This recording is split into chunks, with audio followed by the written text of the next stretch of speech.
A gente vai falar de um caldo que entornou mesmo agora, com trocas de ofensas e tudo.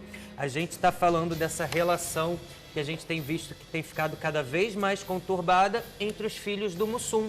Sim. Né? Principalmente agora entre o Augusto, que é o filho mais velho, e o Igor Palhano, que a gente mostrou aqui há 3 anos, fizemos, né, acompanhamos com exclusividade um teste de DNA, tá aí o Igor. É o filho dentista do que é o Mussum, dentista, que isso ainda mora lá no Rio de espera. Janeiro também, e que está esperando até hoje oficializarem, né, o envio da conclusão do processo de paternidade para a vara de família para que ele possa ingressar no inventário.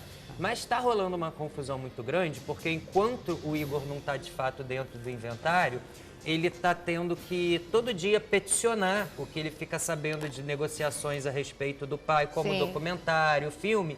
E são petições sempre pedindo os bloqueios dos bens dessas negociações, dos lucros, do faturamento.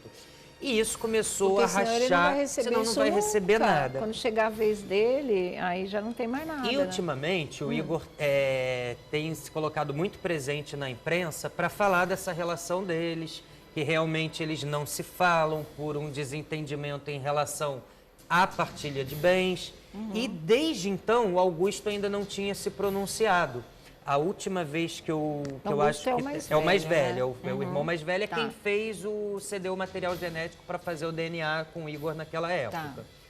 A última vez que tentaram contato com o Augusto, se eu não me engano, foi até pelo programa da Luciana Gimenez, que levou o Igor lá, falou, a produção tentou o contato com o Augusto falou na época que só iria se pronunciar no final de tudo, que não iria falar nada agora.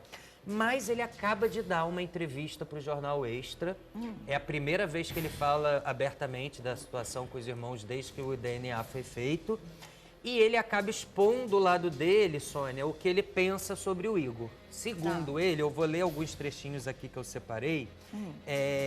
Logo depois dessa entrevista que eu liguei para o Igor já tinha lido, já estava sabendo, estava pé da vida, fez questão de pedir para a gente um espaço aqui para rebater ponto por ponto. E ali eu vi que realmente o caldo entornou, Sônia, o caldo entornou de verdade. Mesmo. Eu vou começar primeiro lendo alguns trechos das falas do Augusto para o Jornal Extra. Tá? Segundo o Augusto, ele explica que a herança do Mussum já foi partilhada em 2010, já foi dividida entre os filhos em 2010 e que hoje não existiria nenhum imóvel, nenhum bem a ser partilhado, somente os direitos artísticos do Mussum.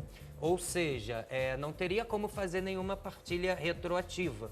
Então ele está contestando. Isso a justiça ainda não decidiu. A justiça por hora está tudo bloqueado. Ele já é reconhecido e lesado ao mesmo tempo. Pois é, mas isso. no momento o inventário está bloqueado, está parado. Ele disse o seguinte, olha, abre aspas, nenhum dos irmãos se opõe a isso. A situação vai se resolver de qualquer forma. Não tem como eu pegar R$1 a mais dele, nem ele pegar R$1 a mais de mim. Isso vai se resolver mais cedo ou mais tarde. Ele diz que está lutando e sempre acusando a gente. A gente fica como mau caráter. Ele diz que os irmãos estão dificultando a assinatura de um documento. Que documento? Cadê esse documento? Para onde ele mandou esse documento? Se a minha vontade não fosse essa, eu não teria feito o exame de DNA. E aí ele acusa o Igor de estar passando por cima de qualquer coisa pela fama. Diz que, de fato, a relação entre eles foi completamente rompida em agosto desse ano, devido às declarações que o Igor tem dado para a imprensa. E ele diz o seguinte, abre aspas, mediante a tudo que saiu na imprensa, nossa relação com ele hoje não é boa. Ele foi questionado sobre essas declarações na mídia no passado. A primeira vez pediu desculpas para a gente, disse que tudo relativo ao processo foi a mãe dele que tinha errado, ele não assumiu. A gente cobrou essa atitude de homem dele, ficamos revoltados com isso. Ele está passando por cima de qualquer coisa pela fama. Hoje não temos mais contato. Por último, ele diz que quando tudo isso for resolvido na justiça, que ele ainda pensa em futuramente ter essa relação.